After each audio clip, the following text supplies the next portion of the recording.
There is one truth I need to emphasize before starting this video.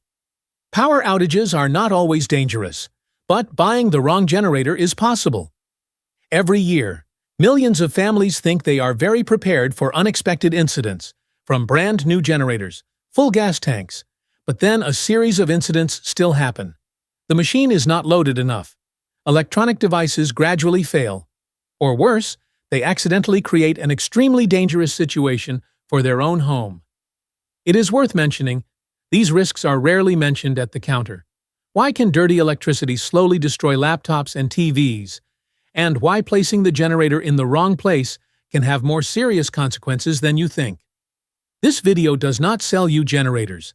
This video helps you not buy wrong. Before the power goes out turns a hasty decision into a nightmare. If you are considering buying a generator, then here are the things you need to know. You walk into the store and see a box printed with huge letters, 10,000 watts. Then the consultant added the mantra, "You can run for the whole family." After listening, who doesn't feel secure? Right. But this is where many put their trust in the wrong place. But the problem is, the number on the box is usually the peak/starting watts, a kind of sprint, surging for a few seconds to help motor-driven devices start. And what you need to survive a night without power is running/continuous watts, which runs long-term and provides a stable, continuous supply. To put it simply, peak watts are like the burst of speed you use to overtake a car, while running watts are the speed you maintain throughout the journey. The store or warehouse is always showing off the kick, but you need the long haul. For example, a 2,200-watt recorder sounds delicious, but running continuously can be as low as 1,800 watts. This is a very common parameter in popular inverter models. What does it mean? That means you think you have 2,000, but actually your electricity budget is only 1,008. But just when you plug in a microwave or small heater, the machine is out of breath like a runner holding a bag of rice with a flashing light. The machine squeaks, then automatically turns off. At that time, it wasn't a bad machine, but you were led by advertising numbers. So one experience for you when buying a generator is not to ask how many watts the machine has, but ask me how many watts do I need continuously. Then add up the essentials. Refrigerator, some light bulbs, router, fan. Like you're making a list of survival items when the power goes out, not a list of items to show off. What do you want the generator to run the most when there is a power outage in the refrigerator, air conditioner, or just Wi-Fi and lights? Comment down. I will help you estimate the capacity for the correct usage style. And if you find this paragraph useful, sign up for the channel so you don't miss the next part, because right after the watt number, there's something even more silent. The current quality. Whether it's clean or dirty, something that can make your electronic device difficult to live without you knowing why.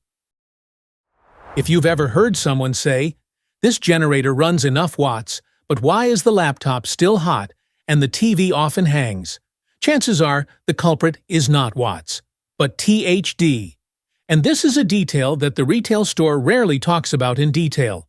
THD, short for total harmonic distortion. Simply put, is the dirtiness of the current, the cleaner the electricity, the easier it is for the device to breathe. The dirtier the electricity, the more electronics have to endure. Visualize it easily. Clean electricity is like a flat road. The car runs smoothly. Dirty electricity is like a pothole road. The car can still run, but it shocks continuously and lasts a long time to wear out. Quick comparison for you to immediately imagine. Inverter generators usually give electricity less than or equal to 3% THD, almost similar to grid electricity. Meanwhile, traditional portable generator can fall in about 9 to 20% THD, depending on load and design. This number sounds abstract, but change to a dill image. Plug in the charger on a flat table versus the charger on a shaking train. Both have electricity, but the feeling and consequences are different. Common consequences do not come immediately. It came slowly, like no one had warned. The laptop was unusually hot. The fan was making more noise. TV hangs, flashes, and resets are confusing. The circuit board gradually reduces its strength. When it breaks, the warranty will run out. And here's a bit of an ironic place. The store sells generators, not laptops for you. They deliver the machine, and you're the one who bears the cost when the electronics fall ill sooner than expected. No one is fooling you. They just don't tell the whole story. Therefore, many experienced workers have advised that if you plan to use generators to run electronics such as TVS, laptops, routers, and smart devices, don't just ask watts. Ask further, is the electricity clean? Inverter generators are usually a bit more expensive, but what you buy more is long-term peace of mind. And you? What devices are you planning to plug into generators? Simple home appliances or sensitive electronics? Comment down. I read and respond to each case. And if you see that this part should have been said sooner, sign up for the channel so you don't miss the next part, where you'll talk about an even more serious risk related to the generator location, which a lot of people are doing wrong every blackout season. Many people think it's as simple as this. The explosive machine smells. Just take a little hard work. Sounds familiar. The problem is that what comes out of the generator is not just the smell. It is carbon monoxide. CO, and CO does not play by the rules of your nose. CO, colorless, odorless, unannounced. If you think about it, it's easy to imagine. CO is like invisible smoke. You don't see it, you don't smell it, but it quietly takes up the place of oxygen in the air. The initial feeling is usually a little tired, a little dizzy, a little sleepy. It's that vapor that's dangerous, because it's not scary enough for you to immediately react. By the time you realize something is wrong, it's later than you think, and these are extremely common mistakes that the store rarely emphasizes. Running generators in the garage. Even when the door is open, place the machine close to the wall of the house, because it is convenient to pull the wire. Run at night to avoid noise and trouble neighbors. It sounds reasonable, but in reality, CO does not need a closed door to enter the house. It passes through door slots, windows, ventilation holes, like water seeping back from the floor after heavy rain. You don't see it coming. You only see the consequences when it's too late. And here is the rule of survival. I say it, frankly, for you to remember. Always run the generator outdoors, ventilated, placed about 20 feet, about 6 meters from home, not 2 meters, not on the porch, but far enough away so the exhaust doesn't have a chance to come back. Just think simply. Generator needs its own space to breathe otherwise. It will make your house breathe for you. This is not a technical thing. It is not a matter of good machines or cheap machines. This is a basic safety matter. The generator can hold power for you, but it does not hold it safe for you. Where are you planning to place the generator during a power outage? Out in the yard, close to the house, or in the garage? Commenting down. Many people are doing wrong without knowing it, and in the next part, I will talk about another equally dangerous mistake. The way many people power the whole family with generators. Sounds convenient, but has potential risks that few people are warned about. There is an oral tip that I hear every blackout season. Just plug the generator back into the power outlet in the house and it will run out. It sounds convenient, compact, and helps pull the rope around. But, to be blunt, this is one of the most dangerous ways to use generators, and retail stores rarely make it clear. The so-called backfeeding, to put it simply, is when you let the generator run back into the home's electrical system. Picture this. You are pumping water upstream. Water is not only in your pipes, but can spill back into the common pipe. Electricity too. It doesn't know how to stop at your house. So, what can happen?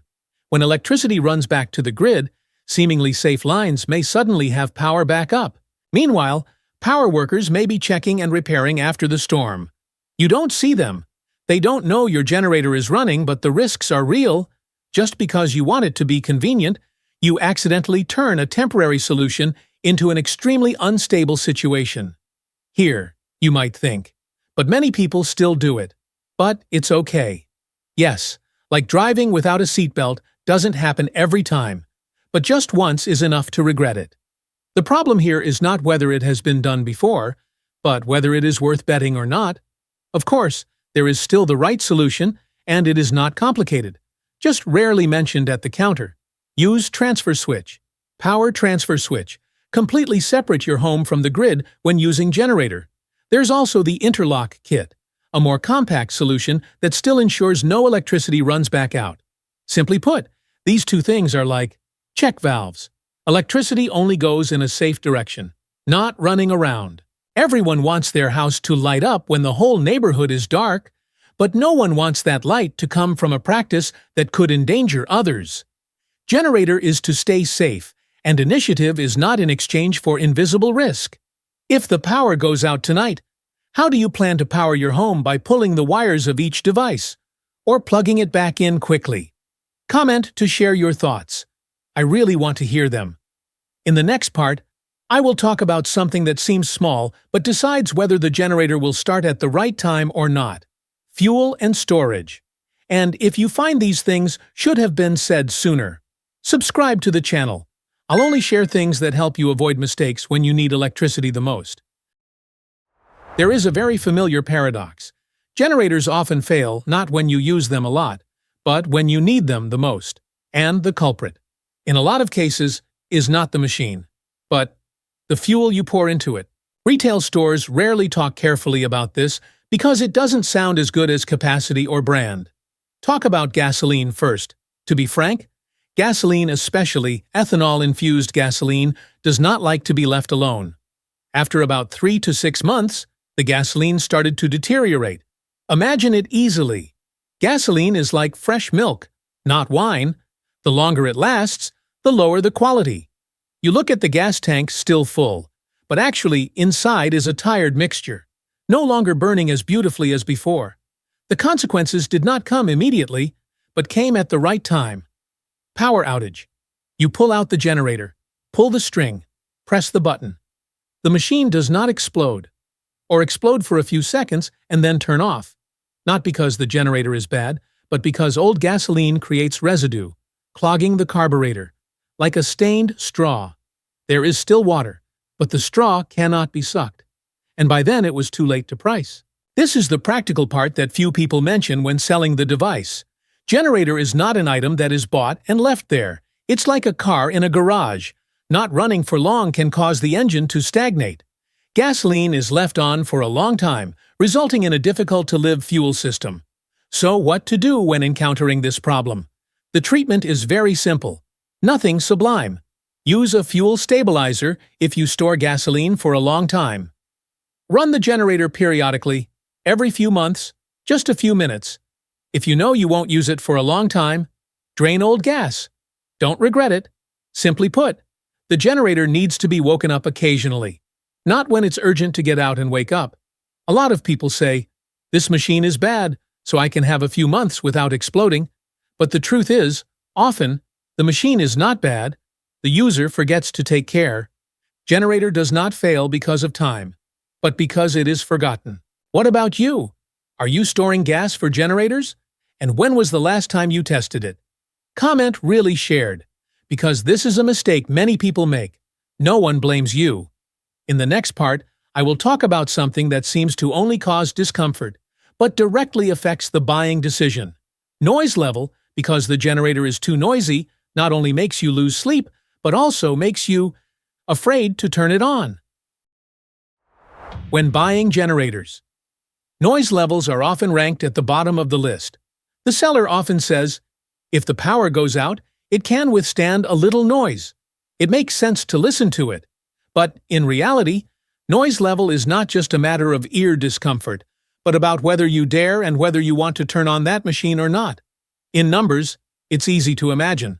Most traditional portable generators run at 70 to 75 decibels. It sounds abstract, so change to a familiar image. About 70 decibels, equivalent to a lawnmower running right in front of the yard. Higher, about 75 decibels, is equivalent to a high-power vacuum cleaner that turns on continuously. During the day, it's still good. But at night, when everything around is silent, the generator is no longer the background sound. It becomes the main character. And not just in your ears, but in the ears of the whole neighborhood. The consequences are very real. When you turn on the phone, you find it difficult to sleep, because the sound is as steady as a hammer tapping the beat. The neighbors hear it and are uncomfortable, especially at 1 to 2 a.m. And so you start thinking, stop turning it off and leave it alone. generator bought it to keep your life stable, but because it's too noisy and you're afraid to use it. It's like buying a raincoat and then put it in the trunk because it's too hot to wear. What does the store usually say? They will say capacity, price, promotion. As for the noise level, it's usually just a glance with the sentence. It's not too noisy. But it's not too noisy during the day, outside the store, in all the languages of the car. Not at 3 a.m. in a quiet residential area. You want quiet, not only for yourself, but for those around you. You don't want your house to become a loudspeaker every time there's a power outage. And you don't want to have to choose between having electricity and keeping peace with your neighbors. This is why inverter generators, although more expensive, are chosen by many people, not because they show off their technology, but because they are quiet enough for you to forget they are running. The question for you is, if the power goes out in the middle of the night, are you willing to turn on your generator, or will you hesitate for fear of noise? Comment shares the truth, because this answer says a lot about whether you chose the right one or not. In the next part, I will talk about dual fuel, which sounds beneficial enough, but there is a price that few people can clearly state, especially when you need each watt one by one. Dual fuel sounds very good. Gasoline can run, propane is done. Many people who hear this immediately nod. It's too convenient. There are two options, if you lack one and the other. And yes, dual fuel offers real flexibility. But there is a little that is clearly stated at the sales counter. Exchanging fuel means exchanging engine power. To put it bluntly, when you run a generator on propane, the capacity is usually reduced by about 10 to 15% compared to running gasoline. Not because the machine is weak, but because of the nature of the fuel. Gasoline is like a full-energy meal, and propane is like a light, clean meal, easy to digest well, but doesn't give as much strength. Convert for ease of visualization. 7,000-watt recorder powered by gasoline. When switching to propane, you can actually only get about 6,000 to 6,300 watts left. It sounds like 1,000 watts, but in a power outage situation, every few hundred watts shortfall can be the boundary between running fine and turning on something else and collapsing. It's like you're carrying things up the stairs. 10 to 15% short of strength. The seemingly light box suddenly becomes too heavy. So why is dual fuel still promoted strongly?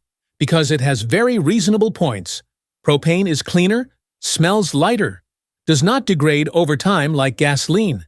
It's easy to store for a long time, especially for people with large bottles at home.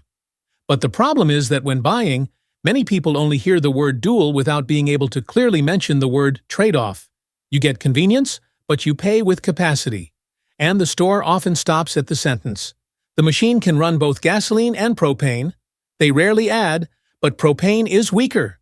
Dual fuel is not bad, but it is not a miracle. If your needs are close to the power threshold, for example, just enough to run a refrigerator, heater, or some light bulbs, losing an additional 10 to 15% watts can cause things to lose balance. At that time, flexibility turned into inconvenience. The most realistic way to think is, if you have extra capacity, dual fuel is a plus. If you're calculating every watt, think of propane as a backup, not the default. If you switch to propane and lose some of your power, which device are you willing to turn off? Comment to share so everyone can refer to the actual situation. In the next part, I will gather everything I said into a very compact generator buying checklist. Like after listening, I know whether I should buy or should stop. And if you find these analytics help you avoid mistakes when swiping cards, subscribing to channels, not making noisy ads, just things sellers often say are half missing. After telling all the hard truths, here's the part that helps you avoid buying by mistake. Not a list to show off knowledge, but a daily checklist, like opening your phone to tick each line before swiping your card. First, just list essential equipment. Don't be greedy. Always start with a very practical question. Power outage, what bothers me the most? Usually the answer will be, refrigerator food does not spoil. Lamp bright enough. No need to be bright. Router/Wi-Fi contact. Working. 1 to 2 charging drive phone. Battery backup. Don't put air conditioners, ovens, or dryers in if you don't really need them.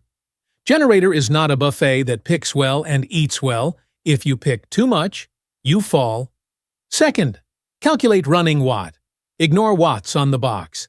Enlarged boxes are for sale. You need running/continuous watts to live overnight. Simple way of thinking, add essential items and leave a little more for safety. Don't buy close to the line. The machine also needs breathing. If you're counting hundreds of watts, reduce the device to much cheaper than buying a larger one. Third, if there are electronics, arrow priority inverter. If your list has a TV, laptop, router, smart device, inverter is a headache-relieving choice in the long run. Not because it's good, but because the electricity is more stable, and the furniture is less difficult to live in. Buy cheap first. Pay for fix later doesn't come out cheap. Don't forget, check out 4 things that are often overlooked. Runtime runs for as long as you use it at the load, not at the add noise level. Do you dare to turn it on at night? Can the neighbors stand it? Warranty, when needed. Does anyone answer the phone? Spare parts, spark plugs, air filters are components easy to find.